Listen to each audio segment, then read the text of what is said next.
All right, so it's March 19th. This is the second weekend since the collapse of SVB. Last weekend, we heard about Signature Bank and a brand new Fed bond facility that they were coming out with. And now this weekend, it started with the drama around FRC, but now what it's culminating into, it is Credit Suisse, baby. These props, they mean more than ever now. I'm glad that we have them, but over the weekend now, the drama is Credit Suisse. There was news that UBS is buying them out. It's pretty much being regarded as a government bailout, but already the Fed, they issued additional swap lines to enhance liquidity, and now the whole world is watching all of the currencies and bonds ahead of Powell on Wednesday because this is a big deal. Pretty much, it was a crisis of confidence. They have a solution, and now everybody's going to look on Monday and they're saying, wait, if Europe needs a bailout, what's going to happen to the United States in Fed policy? So, Chad,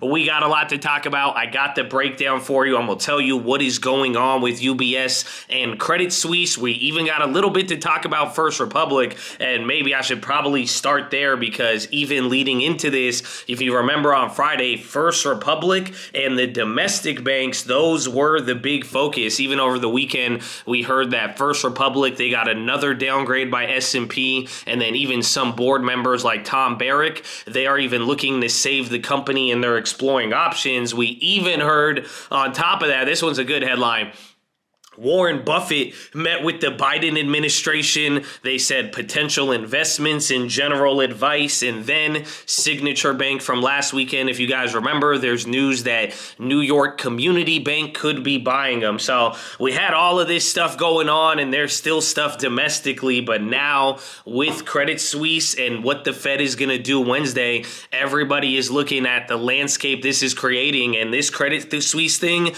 this is a lot of drama. So, Chad, I got the breakdown. I'm going to tell you what's going on so far with Credit Suisse, what we're looking at tomorrow, the Fed, the repricing. That is going to be the main key moving forward until Wednesday, especially with how does Credit Suisse affect repricing of the Fed. That's what we're going to look at. And then I got a couple plays, and then I'm going to see you tomorrow morning. So, Chad, I do need your help. Not only do I need you to like the video and make sure that you're subscribed. If you haven't been watching, we post these updates every night. But on Sunday, we do something special. It is called the Random Account Generator. Here it is right here. And what we ask on this watch list, you post a random option trade, strike price, expiration date. Keep it below $100. And tomorrow morning, we are going to be purchasing that. So do us a solid. If you ain't going to subscribe or like the video, then at least run us with a random play. You know what I'm saying, Chad? But let's talk about what is going on and why Credit Suisse and USB or UBS and the Fed, why do they all come together? So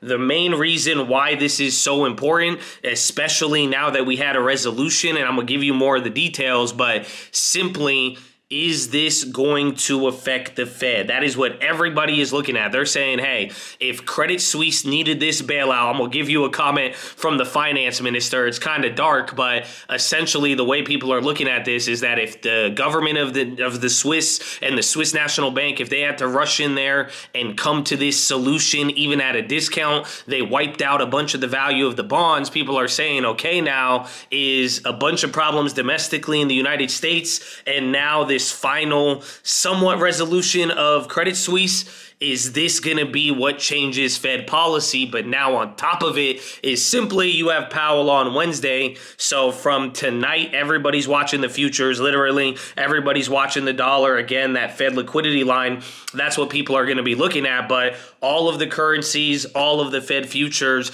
people want to see, okay, how does the world respond to all of this? Essentially, we want to see, do people take this as inspiring confidence, or does it reduce people's confidence? So we will be hearing from UBS. I believe right now as I'm recording this, they are having an analyst call, and we are going to get some updates. But let me give you a couple of the headlines and the summary of the deal so far. So right off the bat, UBS has agreed to buy Credit Suisse in a historic government broker deal, aka the government is helping out in all of this. I'm going to tell you that, and hopefully this visual helps, but they're paying $3.3 billion for Credit Suisse, which is about 50% less than the market cap on Friday. I bought shares after hours. I'm going to get smashed on those, but the Swiss government is also providing guarantees of losses, about like $9 billion to UBS, and then the Swiss National Bank, they are providing an additional $100 billion of liquidity. I believe this is on top of the $50 billion that they agreed to the other day, and then $16 billion of the additional tier bonds,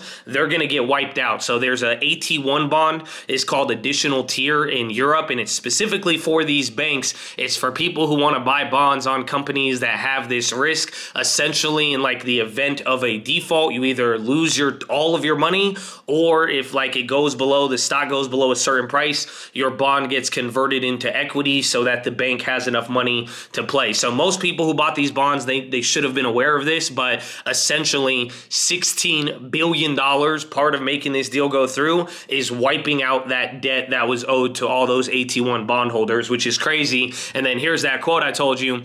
The finance minister, the country finance minister, said any other solution would have triggered a financial crisis. So clearly we've been talking about what's going to happen next. How can this banking thing unravel? We even talked about Swiss on Wednesday and Credit Suisse. So that's a pretty strong statement. And even some people were even talking about how this threatens now the view that Swiss is like a financial center. Somebody said they were a banana republic. That is bold. My girlfriend ain't going to like that one. No. But essentially, this is where we are for now and even until the morning. But what we want to see now is how do people feel about this? How do they treat the other banks? And now going to such a drastic measure of the Swiss National Bank getting bailed out, we've already heard the Fed is granting these emergency liquidity lines or additional liquidity lines starting tomorrow. But the question is now, is this big enough to change Fed policy? And now how do other banks respond? So on top of everything, hopefully you're understanding the story, but I hope you understand one of the main parts here. And it is simply that they got this buyout, they're saving the bank, but there is a lot of costs associated. Not only is the government stepping in, you are watching bondholders get wiped out. Everybody who holds shares, they're going to be wiped out 50 to 75%. And now this is a different type of bailout so far with what we've seen with like SVB and then the FDIC and the Fed. This is international. So that's why I'm saying we got to pay attention to the Fed. But now watching how this bailout was handled, I mean, this is kind of shaky and it shows some risk on the table. So like I'm saying, coming into tomorrow now, we got to be watching out is how do these other European banks respond, and even how do US banks respond? So like I said in the beginning, we had a lot of domestic things. We'll see how that shores up. And now this is about to be like the second week coming into the third week of bank pain. So let's see if we get any sort of relief. But now coming into this week, coming into Wednesday, this is all about watching confidence. Do we see if people like it? And now how does this situation affect Fed repricing, or how does the market reprice the Fed coming into Wednesday? So we already knew Wednesday was going to be wild, but now that we have this global bailout of Credit Suisse, we really got to see, okay, what sort of pressure is there on the bonds? And I, you know, again, the ironic part is like we could talk about what to expect this week, but what it all comes down to now is simply what actually happens with the Fed. So pretty much from here until Wednesday, everybody's going to tweak out with all these deals. Everybody's going to respond to it. Nothing will be set in stone. Pretty much whatever the Fed futures price in on Wednesday, that's what I would go with. But we'll see what Powell says. But now everybody is simply waiting on how does Powell address this whole entire banking crisis. So the good part is we have until Wednesday, and that's why we don't have to wait too long. And I've brought this up already in the past. My view on it is very simple. What I'm looking for on Wednesday is if Powell ends up raising rates by 25 basis points minimum, that's okay with me. I would take that as actually a positive and bullish sign that Powell is not worried about a banking crisis. If Powell does in fact pause and leading into from today till Wednesday, overnight until Wednesday, if that prices in those odds that Powell will pause, then I will turn bullish, and then we'll see finally SVB and Credit Suisse. Whatever happens with First Republic and any other regional bank in the meantime, that was enough to take Powell off of this course. So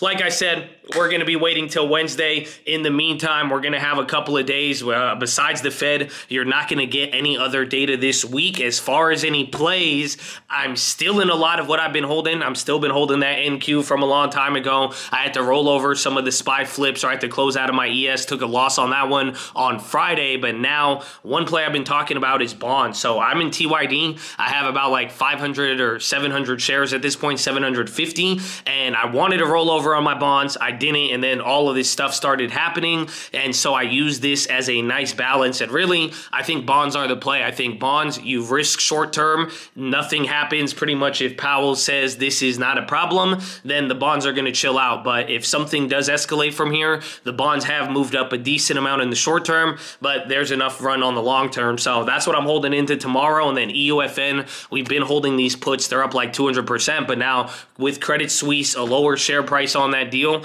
let's just watch how this plays out. But in the meantime, I think bonds, even plays on the Fed futures and waiting till after Powell, I think these are going to be our best plays. But pretty much after Wednesday, ladies and gentlemen, we will really find out if the world changed. So I hope you're ready, but that is your watch list, ladies and gentlemen. Make sure hydrate, healthy, ready to go. Make sure post your watch list. Make sure we see you there in the morning. I need the armor on. I need the helmet shining. I need you to command some power, baby. You've made it through March. I can't have you off of your back foot. Pick up your mat and walk. If you want it, your opportunity is here. And even if you make some mistakes in the short run, you still got till the end of the year. But Chad, your moment is arising. What are you going to do with it when it arises? I know you're already prepared. You may feel like you're not prepared, but you already know, Chad. So get in the game. Don't fall behind. I'm about to break this table. I love you, Chad. I'm about to see, you see this buzz on you. Come. Okay, I should go. Is this awkward? Is this... I don't have a... Don't say it's awkward, son. I got this. Okay, I'm on. That's weird. That's weird. I'm okay. I'm going to see you in the morning. Happy Sunday and happy Monday.